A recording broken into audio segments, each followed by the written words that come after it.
Thanks for joining me. You're here at the Bountiful Farmhouse.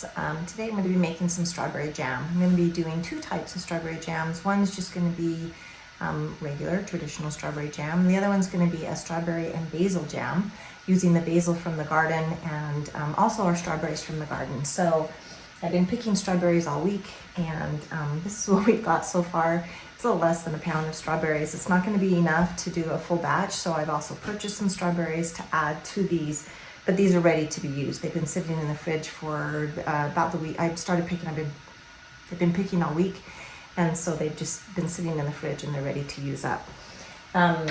With the jam, I always like to use Certo, the liquid pectin.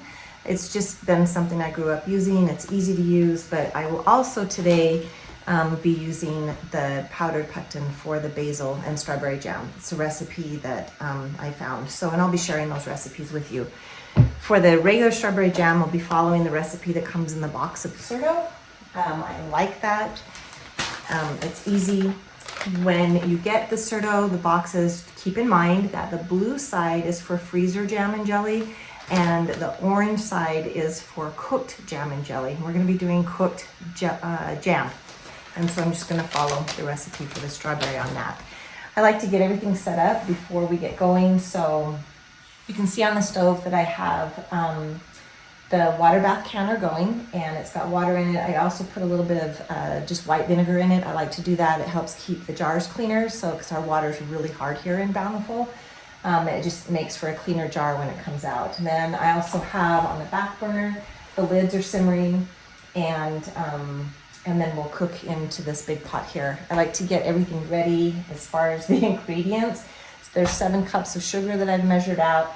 I've cut off the top of the Certo pouch, so it's ready for me to squeeze into and do it, because you just have to go kind of quick when you're doing jam so it doesn't crystallize with the sugar, and so it sets up properly as well. So the next step then is to hull and clean the strawberries, cut them up, and crush them to get 4 cups of crushed berries for this recipe. So let's get started on that.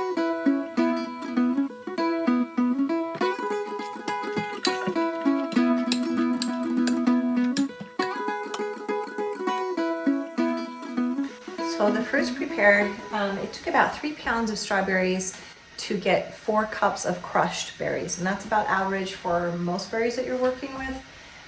If you're measuring it by how many you slice, if you do 8 cups of sliced berries and crush it down, you'll get half of what you've got. So the process for this is we're going to put the strawberries into this pot here. I'm going to turn it on to cook. And then we're just going to add the sugar and bring all of that to a boil. I'm going to add, you can add half a teaspoon of butter. It helps with the foaming that happens when things are cooking. If you want to keep it with no butter in it, you don't have to. I use it just because it does keep the foam from getting worse than what it can. And then once that is all boiled, the sugar is all dissolved, then we add the Certo pouch into there. And then we bring it back to a hard roll boil and boil that for a minute. And then we're going to put it into the jars. I've already cleaned and sanitized my jars, so while this is cooking and the sugar is melting, then I'm going to go ahead and start getting my jars hot and get them up here and ready to go, so that once the jam is cooked and smooth and looks yummy, we're going to hurry and just put it into the jars. And then the jars will go into the canner and we'll process for 10 minutes. And then take those out. So I'll walk you through the process, and the strawberry basil jam will be done just the same way. And so you're going to prepare your strawberries, get that all going, the strawberries, the sugar, the pectin all going, and then at the very last minute we're going to throw in the basil and stir that in really quick, and then ladle it into the jars and process them into the canner again. So here, let's get that process going.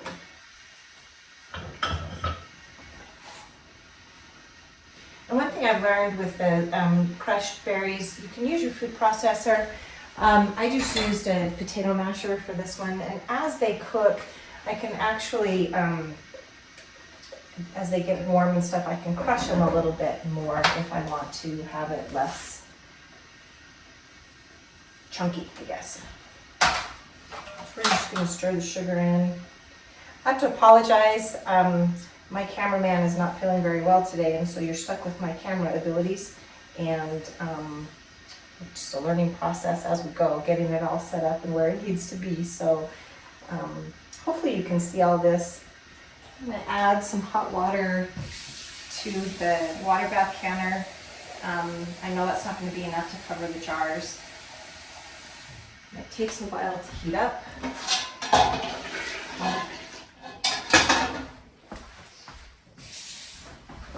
I'm also going to get a kettle of hot water going and keep that on standby as we put more jars. If they don't all fit in there, I just want to make sure that the water's hot so that we can get ready to go with the processing method. Otherwise, you have to wait a little bit for it to heat back up again. It's always good to have the hot water on a standby just because you can top off the water. Once you put your jars in, you want the water in the canner to cover the jars by at least 2 inches, and so inch to 2 inches. So you want to make sure that you've got some boiling water on hand so that you don't have, it's not going to cool everything down again before you can start the process. It's boiling. You see that foam that's on it? That's what we're going to try to take care of with the butter. We're going to scrape some of that foam off when we put it into the jars with a metal spoon, but the butter does help with keeping the foam from getting so bad. I know that the sugar is dissolved when you've got a really clear liquid, clear juices in the pot here. I'm going to let that cook for just a little bit longer while that's cooking. If you don't want to use that much sugar, you can find a low sugar pectin, low sugar pectin. And so make sure that what you're getting, you follow the directions exactly. This one has a big warning on it. Do not reduce the sugar amount or substitute for anything else. It's made to work with that much sugar. But like I say, there are packages of pectin that you can buy that are made for low sugar jams and different things that way. So you can choose, lots of choices. Turning the water bath canner on high because I want to get that to starting to get a boiling as I add these jars. When we process them, the processing time begins when the water is boiling. I'm just getting my jars hot again. Once I add the pectin into the strawberry mix, we'll be adding it into the jam, and I want to make sure that they're ready to go. The bands have also been washed and ready to go back onto the jars when that time comes. It's finally boiling. It's at a rolling boil. We're going to boil this for 1 minute while it's at a full rolling boil. We don't want it to stop boiling, but that also helps to make sure that it's good and hot, the sugar's dissolved, and they'll be ready for the pectin to be added.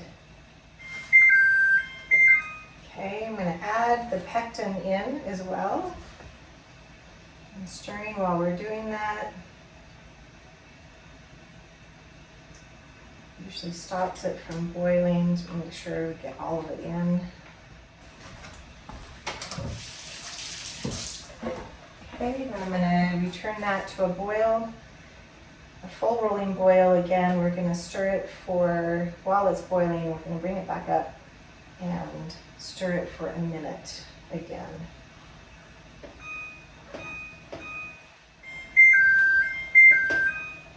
I'm going to take it off the heat and with a metal spoon scrape off some of this foam.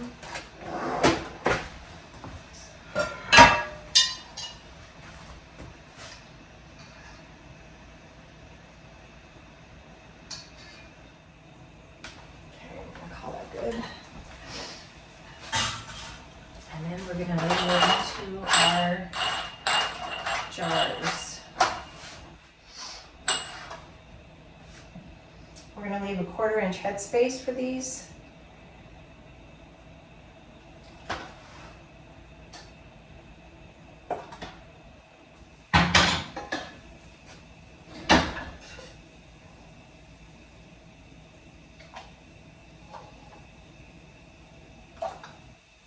The next thing we're going to do is we're going to wipe off the rims with a really hot cloth, and then we'll put on the lids and the bands, and then we'll place them into the canner.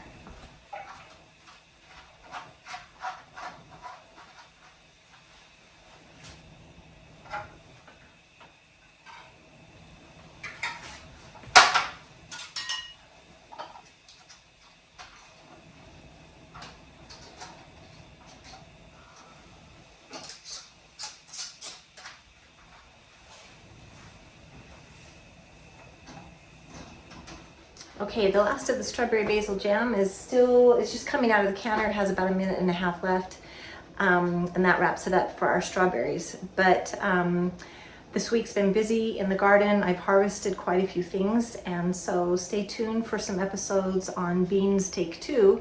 And then also we're gonna cook up some fun things with our cucumbers. So stay tuned with that. If you like what you see, please subscribe and leave any comments for us. We'll be happy to reply back. And thanks for joining us here on the Bountiful Farmhouse.